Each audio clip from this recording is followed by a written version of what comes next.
నిన్ను సిబిఐ వాళ్ళు పిలుస్తారు, అక్కడ జరిగింది అడుగుతారు, వాళ్ళు అడిగిన విషయం నువ్వు చెప్పాలంటే తప్పకుండా చెప్తా, అక్కడ జరిగింది వాళ్ళు అడిగింది తప్పకుండా నాకు తెలిసినంతవరకు నేను చెప్తానమ్మా అన్నాడంట.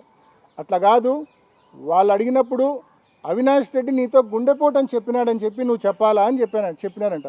ఎవరు భార్యాభర్తలు ఇద్దరు ఆయనకు. అంటే నాకు అట్లా చెప్పలేదు కదమ్మా, నేను ఎందుకు చెప్పాలి అట్లా అన్నాడు.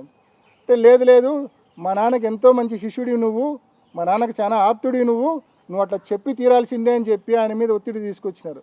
నేను చెప్పనమ్మా, జరిగినట్టు చెప్పాలంటే ఏడైనా చెప్తాము, మీరు చెప్పమన్నట్టయితే నేను చెప్పనమ్మా, అది అబద్ధము, నేను చెప్పనమ్మా అన్నాడు.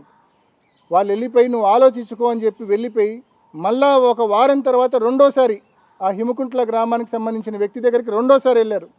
వెళ్ళి మళ్ళీ ఒత్తిడి తీసుకొచ్చారు. మేము చెప్పమన్నట్లే నువ్వు స్టేట్మెంట్ ఇవ్వాలా, మేము ట్రైన్ చేసినట్టే, మేము ట్యూటర్ చేసినట్టే నువ్వు స్టేట్మెంట్ ఇవ్వాలా సిబిఐకి అని చెప్పి ఆ వ్యక్తి మీద ఒత్తిడి తెచ్చారు.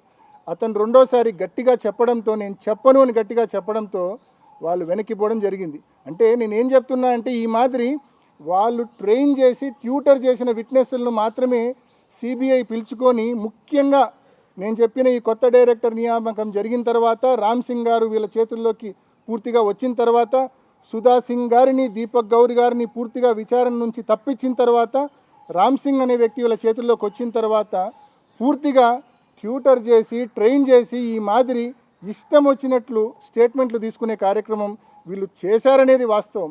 విచారణ పూర్తిగా తరోగా చూసిన వారికి ఎవరికైనా కూడా ఇది స్పష్టంగా అర్థమవుతుందని చెప్పి మీ అందరికీ తెలియజేస్తూ ఉన్నా.